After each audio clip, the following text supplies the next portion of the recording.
Hello बच्चों, आज हम लोग पढ़ेंगे माइटोकॉन्ड्रिया के बारे में। पिछले वीडियो में हम लोगों ने देखा था राइबोसोम्स और एंडोप्लाज्मिक रेटिकुलम और सेल मेम्ब्रेन्स और साइटोप्लाज्म। अभी हम लोग पढ़ते हैं माइटोकॉन्ड्रिया।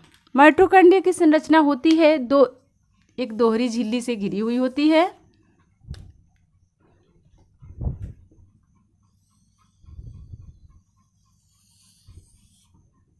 और इसके अंदर की झिल्ली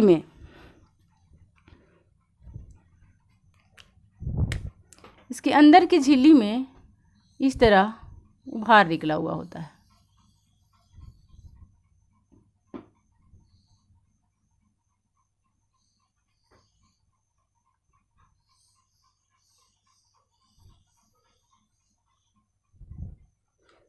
और इसके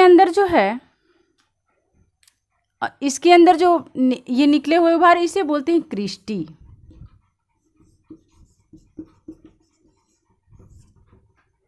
ये इनर मेम्ब्रेन से निकला होता है और ये इस इनर मेम्ब्रेन यानी अंदर की झिल्ली बोलते हैं इसको, और इसे बोलते हैं आउटर मेम्ब्रेन। और ये आउटर मेम्ब्रेन है और ये इनर मेम्ब्रेन है। इनर मेम्ब्रेन यानी आंतरिक झिल्ली की जो है फैलाव जो है यानी सरफेस एरिया जो है बाहरी मेम्ब्रेन्स की एरिया से ज़्यादा होती है।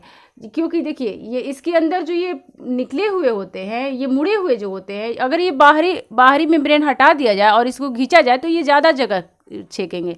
इसलिए इसे बोलेंगे कि अंदर मेम्ब्रेन में जो है आंतरिक मेम्ब्रेन का जो है सरफेस एरिया ज़्यादा होती है।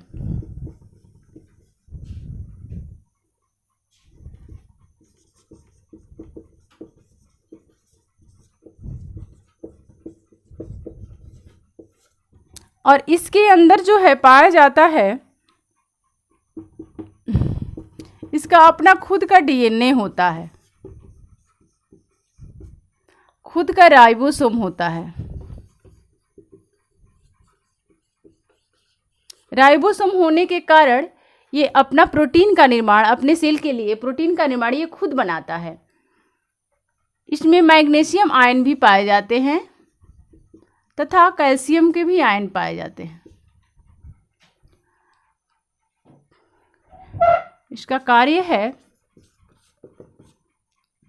यह कोशिका के लिए ऊर्जा का निर्माण करता है, इसलिए इसे कोशिका का पावर हाउस कहते हैं।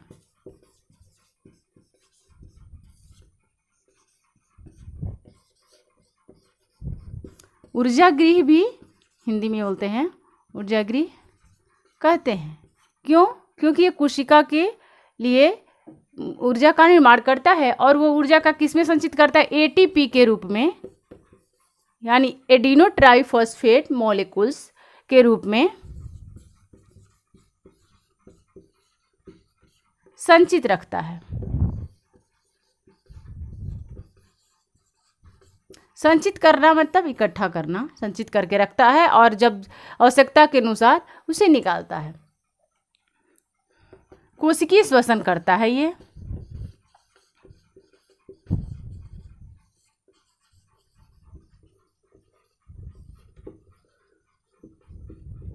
कोशिकीय श्वसन का मतलब है कि इसमें ऑक्सीजन जाता है और कार्बन डाइऑक्साइड ये बाहर निकालता है, जिसके दौरान ऊर्जा का निर्माण होता है और वो ऊर्जा जो है एटीपी के रूप में संचित हो जाता है और सेल में यानी कोशिका में आवश्यकता के अनुसार इसका उपयोग किया जाता है। और वो एटीपी के रूप में जो ऊर्जा का संचित होता है, इसमें वो कब उपयोग किया जाता है? सेल के अपनी कोशिकाओं की जो है किसी काम में जो कोशिका जो है अपना कार्य जो करती है उसमें इसका उपयोग किया जाता है। फिगर का स्क्रीनशॉट ले लीजिए, आप लोग बनाने का प्रयास करिएगा। नेक्स्ट टॉपिक हम लोग पढ़ेंगे लाइसोसोम।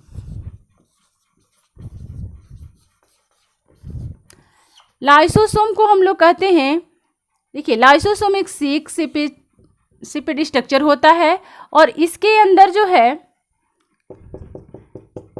पाचक एंजाइम पाए जाते हैं। वो पाचक एंजाइम आते कहाँ से है? रफ इंडोप्लाज्मिक रेटिकुलम से।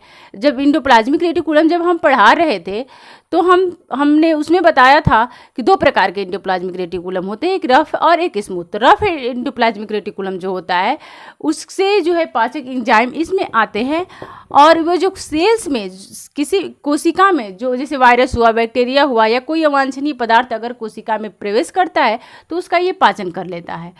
और वही नहीं, अगर सेल में कोई ऑर्गेन्स जो है, सेल का कोशिकांग जो है, जैसे कोई माइटोकॉन्ड्रिया हुआ, वैक्यूल्स हुआ, अगर वो डेड हो गया या कोई काम नहीं कर रहा है तो उसका भी ये पाचन करके कोशिका को क्लीन और साफ रखता है। और लेकिन कभी कभी ये कोशिका भी क्षतिग्रस्त अगर हो गई और ये काम करने लायक नहीं रही तो क्या करता है कि ये खुद फट जाता है, और फटने के बाद इसी में से एंजाइम निकल जाते हैं सेल में, और पूरे सेल ऑर्गेन्स और सेल को ही ये पाचन कर जाता है, और कोशिका का भी अस्तित्व खत्म हो जाता है, ये खुद अपना भी अस्तित्व खत्म कर लेता है। इसलिए इसे आत्महत्या की थैली बोलते हैं। अब हम बढ़ते हैं इसका कार्य। इसका कार्य क्या है जो मैंने बताया? कार्य है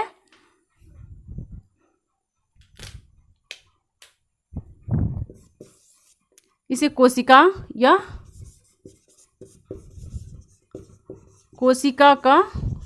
को साफ रखता है।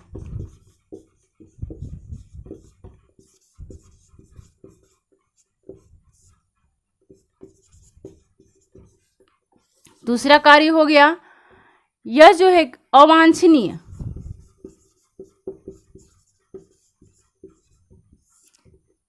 जैसे बैक्टीरिया, वायरस से सेल की रक्षा करता है।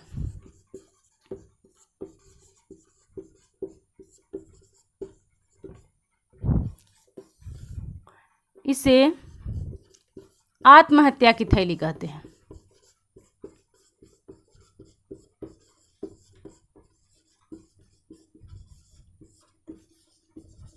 यानी सुसाइड बैग कहते हैं। आत्महत्या की थैली क्यों कहते हैं मैंने इसे अच्छी तरह बता दिया है। अगर आप लोगों को समझ में नहीं आई होगी तो कमेंट में इसको बताइएगा।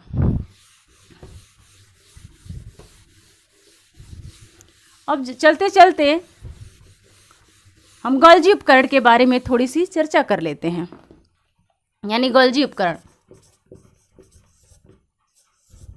कॉम्प्लेक्स इसके बोलते हैं। यानी गोल्जी उपकरण की खोज कॉमिल गल्जी ने किया था। उन्हीं के नाम पर गोल्जी कॉम्प्लेक्स इस ऑर्गेन्स का नाम रखा गया। ये इस तरह जो है एक दूसरे के ऊपर समानांतर जो है सजे हुए पाए जाते हैं। ये भाग न्यूक्लियस की तरफ होता है और ये भाग सेल मेम्ब्रेन की तरफ होता है।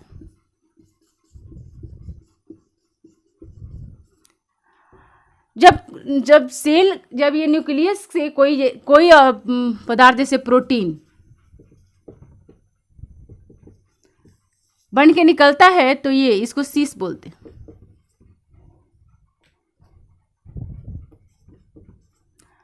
ये प्रोटीन कण या कोई भी अगर पदार्थ बन के जब निकलता है तो इसी से ग्रहण करता है और इसे बोलते हैं सिस्टर्नी।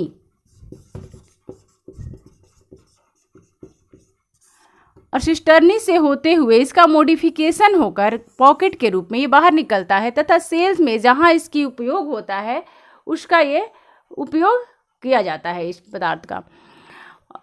और हाँ ठीक है, ये समानांतर लगे हुए तो बता ही दिया मैंने।